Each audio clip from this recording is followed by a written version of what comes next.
जय हिंद फ्रेंड्स। आज के फिर से एक नए वीडियो में आपका स्वागत है। आज के इस वीडियो में देखने वाले हैं बिहार बोर्ड एग्जामिनेशन बोर्ड यानी 2026 यानी जो भी भाइयों और बहनों क्लास 12 का एग्जाम 2026 में देने वाले हैं उनके लिए मोस्ट हेल्पफुल आज के वीडियो हैं। आज के इस वीडियो में देखने वाले हैं class 12 physics chapter 1 electric charge and field यानी विद्युत आवेश और क्षेत्र के हैंड शॉट नोट्स यानी हमारे तरफ से जो भी आपको क्लास 12 में सहायता दिया जाएगा हो सकता है जितना दिया जा सकता है। अगर आपको इसी तरह से नेक्स्ट सहायता चाहिए तो मुझे इस चैनल को नए हैं तो ज़रूर सब्सक्राइब कर लीजिए।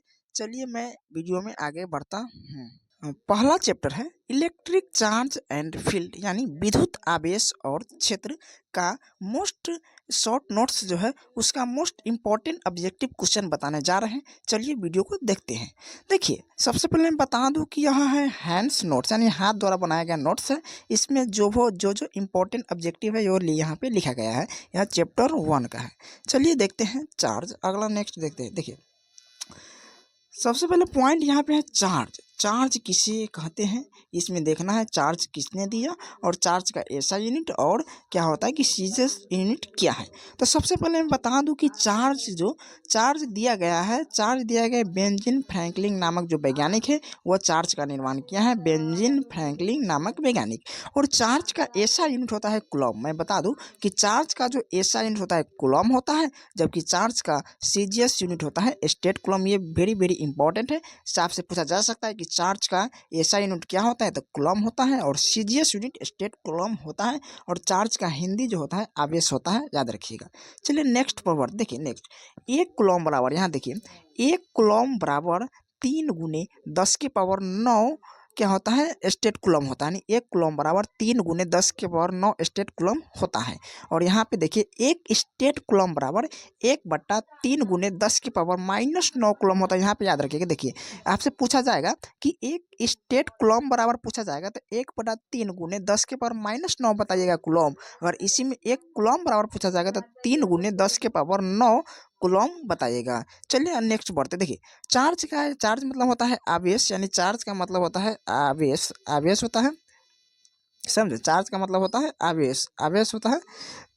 इससे देखिए चार्ज का डायमेंशनल भी पूछा जाता है। तो चार्ज का डायमेंशनल होता है 80। बहुत इंपॉर्टेंट है, याद रखना। आपसे पूछा जा सकता है कि चार्ज जो है उसका डायमेंशनल कितना होता है। चार्ज का डायमेंशनल होता है 80। समझे। चलिए नेक्स्ट की ओर बढ़ते हैं। नेक्स्ट देखिए ये वेरी इंपॉर्टेंट 3 पॉइंट यहाँ देख रहे हैं ना, बहुत इंपॉर्टेंट, बहुत पूछा जाता है, बहुत बार पूछा गया है। समझे। देखिए स्मॉलेस्ट यानी जो चार्ज का स्मॉलेस्ट यानी स्मॉलेस्ट यूनिट ऑफ चार्ज यानी स्मॉलेस्ट यूनिट ऑफ चार्ज कितना है। चार्ज का स्मॉलेस्ट यूनिट कितना है यानी चार्ज का यूनिट कितना है 3.3 × 10⁻−10 कूलम है। और लार्जेस्ट यानी चार्ज का बड़ा यूनिट कितना है यानी हाईएस्ट कितना था कहता लार्जेस्ट है 65 यानी 96,500। वेरी इंपॉर्टेंट है, याद रखना। स्मॉलेस्ट चार्ज ऑफ यूनिट पूछेगा तो 3.3 × 10⁻−10 कूलम और लार्जेस्ट यानी बड़ा पूछेगा तो 96,500। समझे। और यहाँ भी पूछा जाता है कि 1 एम्पियर आवर बराबर कितना होता है। 1 एम्पियर बराबर होता है 3600 आवर्स। याद रखना 1 एम्पियर बराबर 3600 आवर्स होता है। समझे। चलिए नेक्स्ट की ओर बढ़ते हैं। नेक्स्ट पॉइंट देखिए नेक्स्ट टॉपिक की ओर बढ़ते हैं। देखिए कंजर्वेशन ऑफ चार्ज। देखिए कंजर्वेशन ऑफ चार्ज किसे कहते हैं। कंजर्वेशन ऑफ चार्ज उससे कहते हैं कि यानी वेन बॉडी यानी वैसा बॉडी यानी जब एक बॉडी यानी क्या होता है कि जब कोई एक वस्तु अनदर वस्तु यानी जब one body to another body transfer होता है in isolated system is called होता है कंजर्वेशन ऑफ चार्ज। यानी एक बॉडी जब दूसरे बॉडी में रूपांतर होता है, चेंज होता है आइसोलेटेड सिस्टम के कारण, उसी को कहते हैं कंजर्वेशन ऑफ चार्ज। समझिए। यानी कंजर्वेशन ऑफ चार्ज क्या है, आइसोलेटेड सिस्टम है। कब ये one body to another body में चेंज होता है, ट्रांसफर होता है, उसी को क्या कहते हैं कंजर्वेशन ऑफ चार्ज कहते हैं। समझ गए। यहाँ पे देखिए है चार्ज का ऐसा कूलम्स यानी चार्ज का ऐसा कूलम होता है, फोर्स का न्यूटन होता है, लेंथ का मीटर होता है, टाइम का सेकंड होता है। ये जो चारों है ना वेरी इंपॉर्टेंट है। ये चारों अगर ये चारों को फिजिक्स का पूरा क्या होता है कि ऐसा यूनिट डायमेंशन बन जाता है। ऐसे पूछा जा सकता है कि जो चार्ज है ना, चार्ज उसका ऐसा यूनिट क्या होता है तो कूलम्स होता है। फोर्स का ऐसा यूनिट क्या होता है न्यूटन होता है। लेंथ का ऐसा यूनिट क्या होता है मीटर होता है। टाइम का क्या होता है सेकेंड होता है। ये वेरी चारों इंपॉर्टेंट है। ये बहुत इंपॉर्टेंट आपको अगर पढ़िएगा ना तो पता चलेगा। चलिए देखते हैं नेक्स्ट वन। नेक्स्ट है देखिए कूलम्स कूलम्ब्स लॉ किसे कहते हैं? कूलम्ब्स लॉ क्या है? तो कूलम्ब्स लॉ रेस्ट पॉइंट है। ऐसे नहीं पूछा जा सकता कि क्या है, तो कूलम्ब्स लॉ रेस्ट पॉइंट है और डायरेक्टली प्रोपोर्शनल भी है। कूलम्ब्स लॉ डायरेक्टली प्रोपोर्शनल कितना? मैग्नीट्यूड का डायरेक्टली प्रोपोर्शनल और इन्वर्सली प्रोपोर्शनल, यानी डायरेक्टली और इन्वर्सली।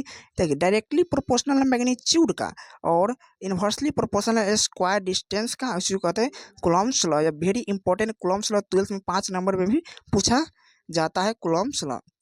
चलिए देखते हैं वीडियो में आओ। यह आज का लास्ट सब यहीं तक था और फिर मिलते हैं नेक्स्ट वीडियो चैप्टर 2 को। शॉर्ट नोट्स यानी हैंड शॉर्ट नोट्स आते हैं। अगर यह वीडियो आपको अच्छा लगा तो लाइक और चैनल को सब्सक्राइब जरूर कीजिएगा। फिर मिलते हैं किसी नए वीडियो में। धन्यवाद।